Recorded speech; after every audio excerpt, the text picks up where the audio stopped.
So here's a crazy thing. Almost everyone I know agrees that the government of the United States, the government of the most powerful nation on the face of the earth, is completely broken. And for most of us, it's really obvious why. Lobbyists write our laws, politicians are bought, and corruption is infecting every issue that's close to our hearts. But what's even crazier is that we've all convinced ourselves that there's nothing we can do about it. And that is one of the biggest and most dangerous lies in American politics. The problem isn't that corrupt politicians are breaking the law. The problem is that we don't even have laws for them to break.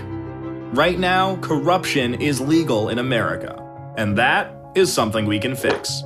Here's exactly how we do it. Right now, it's perfectly legal for special interests to hand huge checks to the members of Congress who regulate them. It's perfectly legal for those same members of Congress to pass laws to help out lobbyists who offer them a cushy job when they leave office. And that's just the tip of the iceberg. From million-dollar bundlers to the threat of a super PAC smear campaign, there are literally dozens of perfectly legal ways to buy a public official. But that makes the solution pretty obvious. Make corruption illegal. All of it. And that is where the American Anti-Corruption Act comes in. It introduces a strict set of ethical standards, so if you're an elected official on, say, the Senate Banking Committee, you can't take donations from banking lobbyists. It mandates full transparency, so the American people know exactly who's trying to buy our elected officials.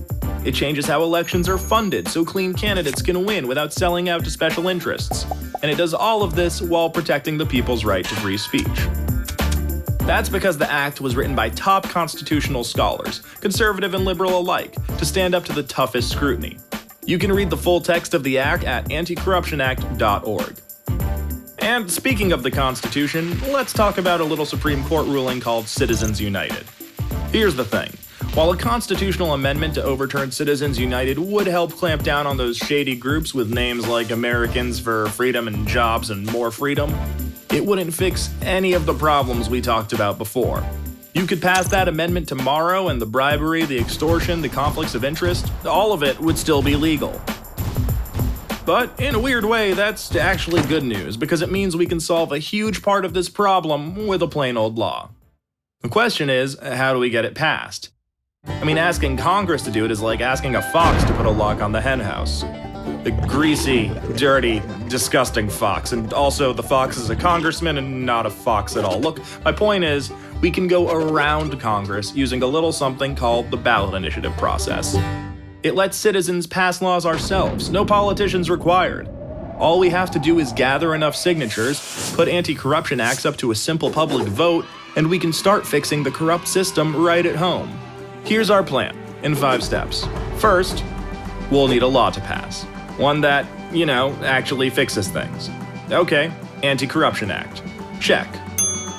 Next, we need to bring conservatives and progressives together and get organized. It's the only way to build enough power to defeat the politically entrenched and well-funded opposition. We're in good shape there, though, because everyone already agrees we need to fix our corrupt system. In fact, local Tea Partiers and progressive activists actually teamed up to pass America's first Anti-Corruption Act in 2014. And the movement has racked up even more victories since. There are more than 22,000 cities in America where we can use the ballot initiative process to pass locally tailored anti-corruption acts. And this really matters. We're protecting our communities from corruption, so our schools, hospitals, local resources, and jobs are no longer under the constant threat of getting sold out to special interests. Plus, citywide initiatives and resolutions build momentum for the most powerful way we can go around Congress: passing anti-corruption acts in states. State acts not only clean up statewide corruption, they change how elections are funded so clean candidates can win office without selling out to special interests. That goes for federal candidates from that state too. Once we pass these state laws, we can send a new wave of representatives and senators to Washington. State by state, we can fill Congress with leaders who got elected under the rules of our new anti-corruption acts, replacing entrenched politicians with new blood. See how this works? By taking the fight to the states, we can fix Congress from the outside. And when these new representatives get to Congress, free from dependence on special interests, they'll be free to vote for and pass the American Anti-Corruption Act at the federal level to fix this problem for good. So that's the plan, and 500,000 Represent Us members couldn't agree more. We're bringing conservatives and progressives together to pass anti-corruption acts across America and put power back in the hands of the people, where it belongs. We need millions more people to join, and that includes you. Start by clicking here and we'll tell you exactly how you can help.